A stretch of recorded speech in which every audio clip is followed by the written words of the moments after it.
Do you ever feel overwhelmed by all of the content that you need to create over the course of a year? You've got weekly emails, Black Friday, Cyber Monday, promotional emails with new products and sales.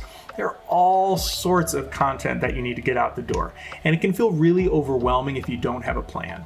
So today we're going to talk about how you come up with that plan and stay organized so that you and your team can create great content that resonates with your folks so you can get it out the door and start driving sales. Okay, before we get started here, you want to open up the Drip Content Calendar and go to File, Make a Copy, and actually save your own copy so that you can edit this document. Once you've done that, you can start editing. And what we're going to do is we're going to take a look at the monthly themes. We'll take a look at the weekly themes and the daily observances and actually just go through the process of plugging those into this content calendar here. So let's scroll over to April here and consider for a moment you are an active wear apparel brand that really cares about health. You talk about health a whole lot. And that's part of the reason that people are subscribed to your email list. If we look at April here, we've got something that could be interesting. We've got Stress Awareness Month. That relates to health, right? So what we're going to do is we're going to drop that in that field right there. Now we're going to go down to the weekly observances, and we can see here, it looks like the third week of April, we've got Every Kid Healthy Week. Okay, that's kind of cool. You could sort of see how that could relate to some content that you could put out. Finally, if we go down here to the daily observances, there are a lot to choose from here. But if we look on April 7th here, we've got World Health Day. I'm going to grab that. Okay, we're going to go up and we're just going to plop that in there. Okay, cool. So we've got some general ideas on some content that we could create in April if we're having trouble thinking of content on our own. Pretty good way to get started here. The next step we want to take, the second step, is adding key product events for your business. So these would be things like seasonal releases, new product releases, limited inventory, discounts or incentives, things that you know are going to happen at certain months of the year at a certain cadence. So we're going to hop in here to April again, and we're going to throw down a few ideas. Again, we're an active wear apparel brand that cares about health.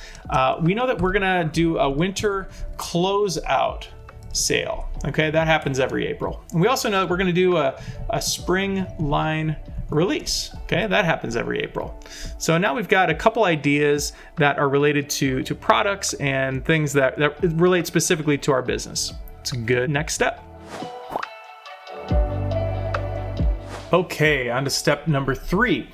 We've now got all of this information here, and we're going to move on to our April tab that automatically just pulled over this information from that annual planner tab. Pretty sweet.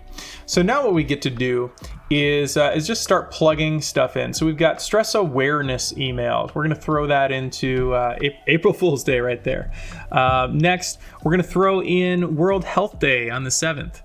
We're going to throw in the winter closeout sale on the 9th.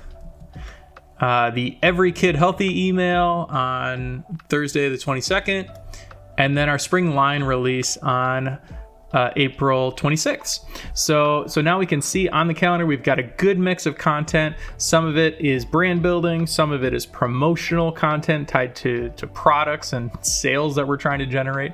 And we have a good foundation for what we need to produce moving forward. Okay, step number 4 is to review this with your team. So now that you have the beginnings of some ideas on your calendar here, you can start brainstorming about what the content is actually going to be like, and then who's actually going to do the work of getting the images, writing the email text, determining and approving the subject lines, adjusting anything that might need to happen on your website or grabbing links. Those are all really important to-dos at this point. So we've given you some space over here to jot down some notes, put in some dates. Of course, this is a playground for you. You can adjust this as much as you'd like. And then over here, we've also just left some room for you to throw in ideas about blog articles, social media posts, making sure that the content that you're pushing out via your emails is all aligned with what you're doing on your website and in your social media presence. All right, now step number 5 is just create, send, and learn. Okay, yeah, sure, you've got to build these emails in Drip so that you can get them out the door, but you got to do it. The enemy of progress is perfection, right? It is more important for you to get emails out the door this year so that you can learn and be better next year, okay? Step 5, just start sending. Just do it, all right? Content Calendar is going to help you do that. Put in the hard work. It's going to pay off in the end. This is a strategy and a tool that all of our best marketers use, and we want you to use it too, so you can stay sane and drive sales.